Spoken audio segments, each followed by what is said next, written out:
Asim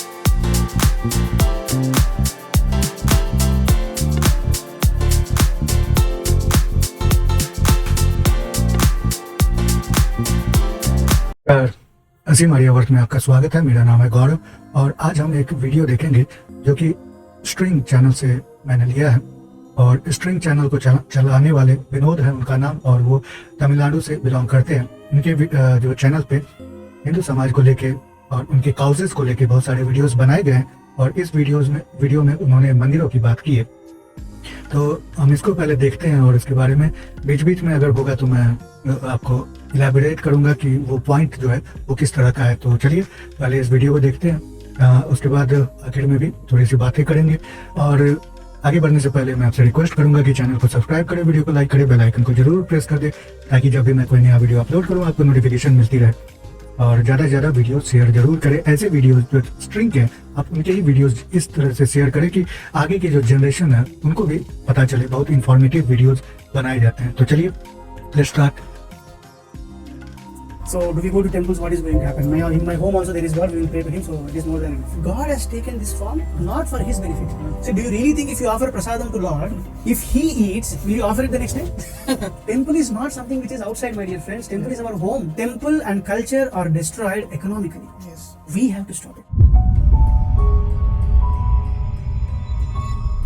So you're saying about protecting Desam, Dharmam and Daivam, but there is a most important thing to be protected, that is temples. And recently High Court has passed a judgment that all the temples below 5 lakh income per year should be liberated from the endowments involvement, endowments loot.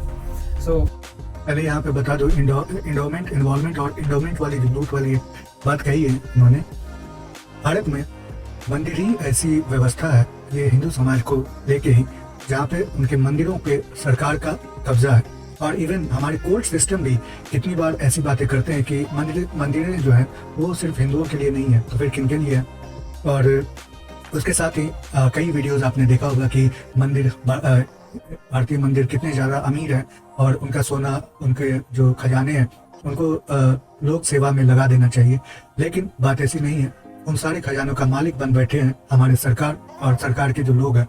और इतनी चोरी चलती है, उतने corruption भी होते हैं और जितनी मंदिर की कमाई होती है वो सरकार जो है या प्रशासन वो अपने फायदे के लिए उन पैसों का उपयोग कर लेती है। साथ में जमीनें भी बेच दी जाती है, जो मंदिरों के पास जमीनें हैं उनको भी बेच दिया जाता है। तो बहुत सारे करप्शन, भ्रष्टाचार वहाँ पे चल रहे हैं और हिंदुओं को इससे कोई अफेक्शन अभी नज़र नहीं आ रहा है। लोकल लेवल पे तो है, लेकिन ओवरऑल कहें अभी आप देखें कि चर्च और मस्जिदें, गुरुद्वारा, ये सभी इंडिपेंडेंटली फ्री है, लेकिन बस मंदिरों पे जो है वो कब्जा है सरकार का। और ये ब्रिटिश इन्होंने जबरदस्ती कब्जा किया था और हमारी सरकारें वही जो नीति है उसी को अपना रही हैं। और इसमें कोई ये नहीं कि मैं एक पार्टी की या दूसरी पार्टी की बात कर रहा, सभी पार्टी इसमें एक साथ एक तरीके से गिल्टी हैं। तो ये यहाँ पे इंडोमेंट की बात हुई थी। how do we protect the temples? Yeah, see, when temple is protected, Desam, Dharmam, Devam will automatically be protected. Okay. Because temple is the source of inspiration for our community. Yeah. See, nowadays we don't value temples, but in olden days, the ancient times, kings built huge temples. Do you think they are not having any sense? Everybody knows temple act as a source of inspiration. Inspiration not for spirituality, inspiration for communal harmony, inspiration for business, inspiration for economy, inspiration for universal brotherhood, inspiration for service. Yeah. Temple acted like that. But now because of our colonial hegemony or colonial hangover that we are going through now, we don't care about temples. Now we see people telling that, so do we go to temples? What is going to happen? In my home also there is God. We will pray to Him. So it is more than enough. Yeah. Unfortunately, they don't even pray God in the home also. Yeah. So let us understand what is the concept of God first. So where is He present first? तो यहाँ पे मैं इसको भी elaborate कर दूं कि temple की आवश्यकता या मंदिरों की आवश्यकता कितनी ज़रूरी है। तो जैसे उन्होंने कहा कि ब्रदरहुड के लिए, उसके बाद इकोनॉमी के लिए, उसके बाद वेलफेयर के लिए, एजुकेशन के लिए, सभी के लिए सोर्स ऑफ इंस्पिरेशन होती है मंदिरें जो हैं। और ये छोटे से छोटे जगह यानी गांव के और बड़े से बड़े शहर के लिए वो एक ग्लू का काम करती है और सभी जो उस समाज को एकत्रित रखती है। तब किसी समय में गुरुकुल हुआ करते थे, जो अंग्रेजों ने अपना एजुकेशन सिस्टम हमारे पे थोप दिया। उन्होंने गुरुकुल और गुरु शिष्य परंपरा को बिल्कुल ही खत्म कर दिया था। तो मंदिरों में होता था क्या कि फ्री में मुफ्त में बच्चों को पढ़ाया जाता था। ये गुरुकुल की परंपरा थी। और जो भी वहाँ के राजा हुआ करते थे या रूलर हुआ करते थे वो या सेठ भी हुआ करते थे, वो मंदिरों में दान देते थे और उस वजह से फिर गुरुकुल चला करते थे। उसके बाद इकोनॉमी की बात की जाए, मर्चेंट भी अपने पैसे वो मंदिरों में रखा करते थे और मंदिरों से ही वो लोन दिया करते थे। ग्रुप ऑफ मर्चेंट आपस में डिसाइड कर लेते थे तो मंदिरों के पास ये। और उसके बाद शादियां विवाह भी मंदिरों में हुआ करती थी। सब कुछ मंदिर एक केंद्र था पूरे समाज के को एकत्रित करने का। लेकिन आज हो गया है क्या कि हम बस टूरिस्ट की तरह मंदिर जाते हैं और वो भी उतना नहीं जाते हैं। तो ये मंदिर की उपयोगिता है। और एक और चीज़ मैं बोलना चाहूँगा कि जो राजा हुए या मर्चेंट हुए या जो भी है, वो अपने खजाने जो है या अपने जो भी उनकी संपत्ति थी वो मंदिरों में जमा करते थे और उनको ये विश्वास था कि भगवान उनकी रक्षा करेंगे, भगवान उनकी सपोर्ट करेंगे। क्योंकि उस समय ऐसी एक प्रवृत्ति थी लोगों में कि उनको भगवान का डर भी हुआ करता था, या भगवान के कुकर्म अगर करेंगे तो हमें उसका फल भी मिल सकता है। तो इस वजह से एक ये भी समाज में मोरालिटी का भी एक लेसन हुआ करता था मंदिर। अब आगे देखते हैं। So there is a slokam, Shanti Mantram in Isavasya Upanishad. It says, Om Purnamidam Purnamadaha Purnat Purnamudachyate Purnasya Purnamadaya Purnameva Vasishyate. Om. Here the concept is Purna. What is God? What do we call God? Something which is Purnam. Purnam is complete. But for our colonial leaders, Purnam is circle, zero. But for us, Purnam is not zero. Purnam is complete. What is it complete in? That source of energy or inspiration, what we call as God, it is complete in all forms, whether it is in energy, whether it is in knowledge, whether it is in power. We call it as Sarvantaryami, Sarva Sittimantaha, Sarva Niyantaha, Sarva Niyamataha. So, you take a candle and you lit another candle. Do you think there will be some loss of lighting in the first candle? No. Same thing, wherever God is present, He is Purnam. Yeah. In whichever form He is present. Yeah. See, I don't want to call this form, that form, or not. Any form He is present, He is complete in all aspects. Yeah. एक बात बता दूं कि हमने ये एक हमारी है तो एक अजीब सा हमने सिचुएशन सा क्रिएट किया हुआ है कि मॉडर्न जमाने में डायकॉटमी एक बना रखी है, जिसमें जो रिलीजन होगा वो साइंस से सेपरेट रहेगा, विज्ञान से सेपरेट रहेगा। लेकिन अगर एंशिएंट भारत के इतिहास में जाते हैं तो हम देखते हैं कि जो हमारे ऋषि मुनि थे, जो हमारे गुरु थे, वही साइंटिस्ट, वही वैज्ञानिक भी थे। तो इसका बहुत ही बड़ा प्राइम एग्जाम्पल चरक थे, उसके बाद आर्यभट्ट थे, ब्रह्मगुप्त थे, उसके बाद सुश्रुत थे, और इवन 19वीं शताब्दी में रामानुजन, जो one of the greatest mathematician in the whole world, वो भी बताते थे कि उनके सपने में देवी आती थी, उनकी इष्ट देवी, और उन्हें जो भी मैथमेटिक्स में इक्वेशंस होते थे वो दिया करती थी। तो इतना ज़्यादा प्रभाव रहा है। और ये कोई डायकॉटमी नहीं है, ये आपस में जुड़े हुए हैं, ये एक दूसरे को कॉम्प्लीमेंट करते हैं। तो ये बात जरूरी है। Okay, so where is He first present? See, according to Isavasya Upanishad, first form of Lord is present in this Vaikuntham that we see. Okay, there He is present. He is called as Para Vasudeva. But now you understand that is His home. But we don't conduct our official things from home. So you need an office. So He came to an office. It is called Pal Kadali. Pal Kadali. In movies they say Vishnu sleeping on a serpent bed. That is where He has come. In 4 forms. It is called Vyuham. Vyuham means strategy. So His actual home is Vaikuntham. From down, He came down to His office in the form of Vyuha Vasudeva, Pradyumna, Aniruddha, Sankarsha. One will be doing Srishti, the other will be doing Laya, other will be doing Srishti, Sthiti, Laya. Yeah. And this is a team lead. Vyuha Vasudeva is the team lead that is there. Okay. And from there, what happened? He has gone to incarnations. Rama, Krishna, Narasimha, Varaha, all these avatars came. The problem with these trees, we can't see them. We, especially Sri Ram, I can't see them because I can't go to Vaikuntha. I can't go to Vyuha. I don't know the address of that office. And I'm not living in the time of Rama. So I'm either geographically, either temporally, that means time-wise, I'm not present with them. So there are 2 more forms. One is Antaryami, somebody who resides in us and guides us always. That is also one form of God. But to realize or recognize Him, you have to see inside. But my eyes are trained to see outside only. How can I see inside? That needs a lot of meditation. Correct? A lot of meditation, lot of practice, sadhana. That is also very difficult. So one form of God which is easily accessible for us is Archavatara. Archavatara means the deity form. Yeah. Whether you call it in a paper form or a portrait form or in form of deity in your home or in the temple, this is Archavatara. This Archavatara is based on all these avatars. See, you create an Archavatara, Tirumala temple is there. Yeah. It is based on a Vishnu in one form. Srirangam, it is based in one form. Something else in another form. Rama in one form, Bhadrachalam. So this Archavatara is making you that form of God accessible for you. So most accessible form for us is Archavatara. And God has taken this form not for his benefit. So do you really think if you offer prasadam to Lord, if he eats, will you offer it the next day? No, we will not offer, right? See, 1 kg of rice I have given, you only have eaten half kg. How will my family survive? No, I will give you, don't worry. No, you will give me, I know, but whatever you give, half you are taking, so I don't trust you anymore. This is what we tell, right, to God. Suddenly, if you are offering prasadam, if he comes and say, hey, Bhakta, how are you? You will run away from this. Correct or not? So this is a form that we know. We want God to be silent. We want God not to take the prasadam. We want God not to take water. But we expect him to give all the wishes that we want. Yes. Is what we expect, right? So he will be very quiet. But he has taken that form to protect us. Yeah. So he's like a guest. He's like our father who came to protect us. Correct or not?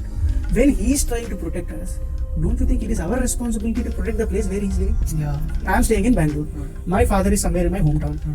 If somebody is attacking my home, do you want me to sit relaxedly and say, hey dad, please take care of it, protect yourself, and I will sit peacefully? Because that father is my father. That home is my home. That relationship is my relationship. When you realize this bonding with that fellow who is there, then you will understand what is your responsibility. Yes. Unfortunately, we don't find the connection between that God who is there inside, whether you call it Rama, Krishna, Shiva, Brahma, Surya, Amma, whatever name you call, Kala Bhairava, you call anything. We are used to do a transaction with him, but not a relationship with him. When you don't realize that relationship which is strong, eternal, everlasting, how can you understand that is your responsibility, that is your home? Temple is not something which is outside, my dear friends. Temple is our home, where our father and mother are residing. If you don't respond, if I don't respond, if we don't respond together, tomorrow what will going? If you are going to lose your father or mother, who is going to be at loss? It is our responsibility to protect temples. Yes. And each and every temple is associated with history. Yeah. फिर मैं पहले ये बात बोल दूं कि अर्चा अवतारा के बारे में उन्होंने बात की। इसका मतलब जो मूर्तियों में प्राण प्रतिष्ठा होती है या फिर पिक्चर्स या फिर पोस्टर्स या फिर पेंटिंग्स, इन सबों से हम भगवान को देखते हैं, क्योंकि हमारी ऐसी कंडीशनिंग हो चुकी है। हम अब ऑब्जेक्टिव रियलिटी पे ज़्यादा फोकस करते हैं इस टेक्नोलॉजी की दुनिया में, और एक्सपेरिमेंट ऑब्जेक्टिवली अपने बाहर करते हैं, और उससे जो रिजल्ट पैदा होता है उसको हम देख के बिलीव करते हैं। लेकिन यहाँ पे बताया गया है कि बहुत सारी ऐसी चीज़ें हैं जो आपके अंदर अगर आप झांक के देखें तो वहाँ से आपको पता चलेगी। इसीलिए मेडिटेशन पे इतना जोर दिया जाता है, और जो भी साइंटिस्ट रिलीजन को नकार देते हैं वो एक्सपेरिमेंट करते ही नहीं है कि वो अपने अंदर झांके, और जिन्होंने किया है वो कभी डिनाई नहीं करेंगे। तो बड़े बड़े साइंटिस्ट ऐसे होते हैं जो डिनाई नहीं करते हैं भगवान के रूप को या भगवान के नाम को, और यहाँ पे डाइकोटमी यहाँ भी नहीं है। एक हमने धारणा बना ली है कि जब हम ऑब्जेक्टिवली किसी चीज़ पे एक्सपेरिमेंट करें और उससे जो डेटा निकले वही रियलिटी है। लेकिन बहुत सारी चीज़ें अभी देखने को ये ऐसी मिल रही है कि हमें पता नहीं चल रहा है कि आगे किस तरफ जाएंगे, जो कि क्वांटम मैकेनिक्स या क्वांटम फिजिक्स की जब बात की जाती है, खैर वो तो अलग बात हो गई। लेकिन यहाँ पे यही बातें की जा रही है, और इसका एक और वीडियो है, बहुत ही अच्छे फिजिसिस्ट है, उनके तरफ से ये बात की गई है, तो मैं कभी वो वीडियो भी चलाऊंगा। लेकिन यहाँ पे बात ऐसी कही है। दूसरा ये है कि हमने भगवान के साथ जो रिश्ता जोड़ा है वो अब ट्रांजैक्शनल हो गया, वो एक घरेलू घर जैसा रिश्ता नहीं है जो हम अपने माता पिता के साथ या अपने परिवार के साथ परिवारजनों जैसा रखते हैं। तो हम जाते हैं मंदिर, वहाँ पे हम प्रसाद डालते हैं और फिर उम्मीद करते हैं कि हमारी मनोकामना भगवान पूरी करें। तो बस ये लेन देन वाला चक्कर है, और बस हम कभी ऐसे नहीं जाते कि मंदिर गए और वहाँ पे हमने बस वहाँ पे जाके रुके, भगवान से बातें की। और कहा जाता है कि जो रामकृष्ण परमहंस है वो काली माँ के साथ बातें किया करते थे, तो वो वैसा हमारे साथ वैसा विचार ही नहीं आता है कि हम वैसा करें। इसीलिए हमने मंदिरों के महत्व को भी एक तरह से खो ही दिया है। अब आगे देखते हैं क्या बोला जा रहा है। यहाँ पे मंदिरों की और जो महत्वता है वो बता रहे हैं। So that history will be lost. You take even the smallest of the temples. You take a remotest of the temples. That temple will have a history, a great person who must have built that. There must be a history as well. The moment you Destroyed. Destroyed. See, destruction doesn't mean physical destruction alone. Destruction also needs economic destruction. Yes. Destruction also psychological destruction when nobody goes there. Destruction is in multiple form. In olden days, temples were destroyed physically. Yeah. Nowadays, temple and culture are destroyed economically. Yes. We have to stop it. So we have to wake up. I'll tell you, most of us say prasadam, right? What is the meaning of prasadam? यहाँ पे इतिहास को लेके जो मंदिर की बात की गई है उसमें यही कहा गया कि हमारे जो मंदिर होते थे वही हमारी आइडेंटिटी को दर्शाते थे, हमारी पहचान होते थे, अभी भी है, लेकिन हमने वो मतलब वो पहचान अब उससे रिलेट नहीं करते, बात ऐसी हो गई। तो ये हमारे लिए बहुत ही बुरी खबर होगी, क्योंकि हम देख रहे हैं कि कश्मीर में जो हुआ, एक समय सेवाइट के लिए कश्मीर बहुत ही पवित्र जगह हुआ करता था, वहाँ पे सरस्वती की भी बहुत ज्यादा पूजा हुआ करती थी, वहाँ शक्तिपीठ भी है। लेकिन जब से वहाँ के डेमोग्राफी चेंज हुई, वहाँ किसी और ने कब्जा जमा लिया, उन्होंने मंदिरों को तोड़ दिया, तो वो जो एक पहचान थी वो उस संस्कृति की वो कहीं गुम हो गई। फिर कश्मीरी हिंदुओं को भगाया भी गया, मारा भी गया, तो वो सारा कुछ वहीं से निकला है। तो इसी तरह कई और जगह पे इस तरह से मंदिर तोड़े जा रहे हैं, तोड़े गए। पाकिस्तान भी एक प्रमुख एग्जाम्पल है, एक उदाहरण है जहाँ पे मंदिरों को तोड़ दिया गया, तो वहाँ के जो लोग हैं उनका इतिहास एक तरह से मिट गया। तो वो समझते हैं कि वो कहीं फॉरेनर है, जबकि वो लोग वही के हैं। लेकिन अगर उनको पूछा जाए तो वो कहेंगे कि हम तो अरब से आए, हम तुर्की से आए, या हम ईरान से आए, इस तरह की बातें करते हैं। तो यहाँ पे इतिहास को लेकर मंदिरों का वही बहुत ही इम्पोर्टेंट, बहुत ही महत्वता है। तब आगे देखते हैं, प्रसाद को लेकर ये बात कर रहे हैं। So when we say prasadam, I offered it to God and I'm eating prasadam. So he did not eat, no? So why are you calling it the same lemon rice that you have taken, or daddojam you have taken, or vada or pongal, whatever you have taken? It is coming back in the same quantity, in the same color, in the same bag also. So what is that God is taking? So that means there is nothing God is doing for you. Is this not right? I will tell you. So I came to your office. You offered me a juice. Because you love me so much, you offered it in a golden glass. Okay? A watermelon juice in a golden glass. So now, what is my responsibility? What is expected of me? I drink the watermelon juice and hand over the golden glass back to you by saying a thanks to you. Instead of that, if I take watermelon juice and put that golden glass in my bag, will you allow me to go outside? No. Next time will you ever call me? So, God knows this. So prasadam is the container. Glass is the container, juice is the content. Prasadam is the container, your love is the content. Right? So what I should take? Content, not the container. So what God should take? Content, not the container. So He is taking your love. What is He returning back? He is returning back the container by putting His anugraham. As I say thanks to you, He is also saying thanks, but His thanks will be much more in magnitude. So He is giving His anugraham to you. That is why the sadam. Sadam means the food. Once you offer it to God, it becomes prasadam. Pra is good. It was sadam before, which was filled with ego and arrogance. Ego, arrogance, attachment, everything.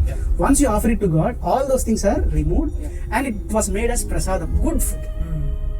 तो यहाँ पे प्रसाद की बहुत ही अच्छी परिभाषा इन्होंने बताई है कि साधम मतलब फूड, खाना हुआ, और उस खाने को हम अगर डिवोशन, अगर हम लव के साथ भगवान को अर्पित करते हैं तो वो प्रसादम हो जाता है। प्रा मतलब अच्छा या शुद्ध, तो वो प्रसादम हो जाता है। इसीलिए प्रसाद लिया जाता है भगवान को अनुग्रह करके। तो यहाँ पे वही बताया गया है। तो हम डिवोशन दिखाते हैं, हम अपना भगवान के प्रति प्रेम दिखाते हैं, और भगवान फिर हमें अपना स्नेह देते हैं, हमें अपना आशीर्वाद देते हैं।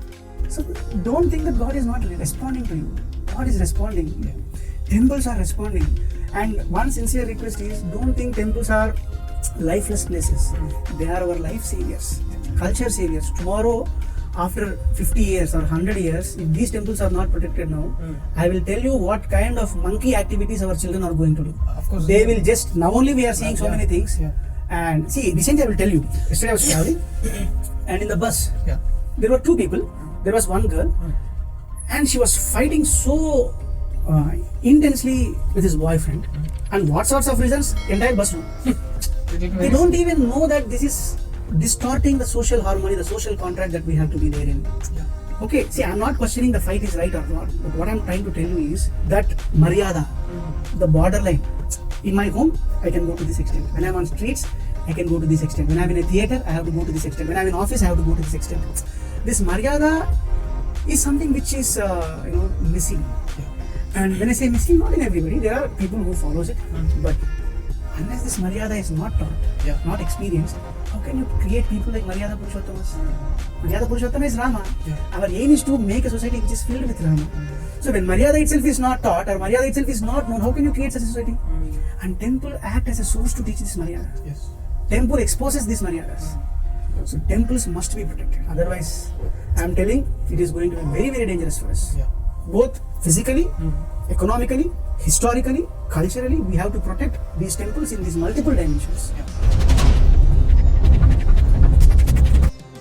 तो ये था वीडियो, और जो लास्ट में इन्होंने बात की वो बहुत ही इम्पोर्टेंट बात थी, क्योंकि आचरण जो होता है वो मोरल मर्यादा जिसको हम कहते हैं, वो भी टेम्पल मंदिरों से हमें देखने को मिलता है। जैसे मैंने कहा कि आप भगवान में आपकी भक्ति है, भगवान पे आप विश्वास करते हैं, तो उनको खुश करने के लिए आप अपना आचरण भी सही रखते हैं। लेकिन हमारे जो जनरेशन ऐसी होती जा रही है कि वो अपने नेक्स्ट जनरेशन को भी ये कहती है कि मंदिरों से कुछ नहीं होता है, मंदिर जाना नहीं, पूजा करना नहीं, ऐसी मेंटालिटी आप बना रहे हैं। आप जो यंगिस्तान वाली जो बात की जाती है, तो इसके कारण हमने मर्यादा भी छोड़ रखी है। और उसका कारण, उसका इलाज अभी हम देखें तो अमेरिका में या यूरोप में चर्चेस की महत्वता एक तरह से खत्म होती जा रही है, और वहाँ की मोरल डिजेनरेसी जो है वो बहुत एक्सेलरेट हो गई है।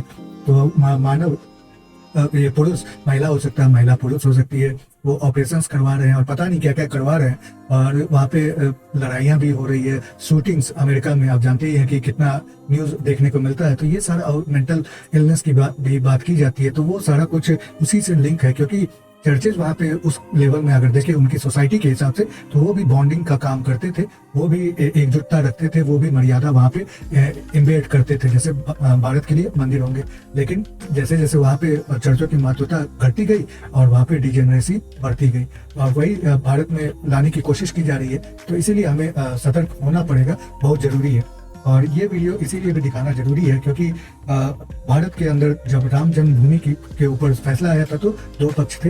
एक पक्ष, तो मैं उसकी बात नहीं करूंगा, जो सेकुलर टाइप के लोग हैं जो कहते हैं कि वहाँ पे बाबरी मस्जिद फिर से बनानी चाहिए या फिर खाली रख देना चाहिए। लेकिन जो दो पक्ष हिंदू समाज में भी है उसके बारे में, एक तो वही साइंस वाला है जो ये कहता है कि हमें हॉस्पिटल, स्कूल, कॉलेजेस बनाने चाहिए, और दूसरा है जो मंदिर के पक्ष में।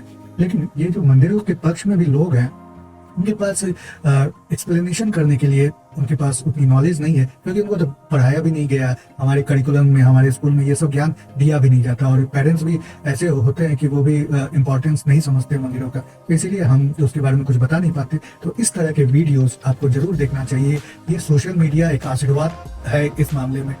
इसमें कई खराबियां भी है, लेकिन इस सेंस में ये आशीर्वाद है कि आप घर बैठे इस तरह की बहुत ही इंपॉर्टेंट नॉलेज आप ले सकते हैं। तो ये मेरा एक मुख्य कारण था आपके सामने ये वीडियो रखने का।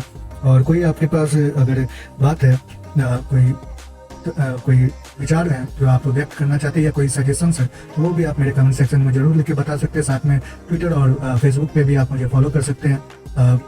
फिर से रिक्वेस्ट करूंगा कि चैनल को सब्सक्राइब करें, वीडियो को लाइक करें, बेल आइकन को जरूर प्रेस कर दें, ताकि जब भी मैं कोई नया वीडियो अपलोड करूँ आपको नोटिफिकेशन मिलती रहे। और अभी के लिए इतना ही, अगली बार फिर मिलते हैं, तब तक के लिए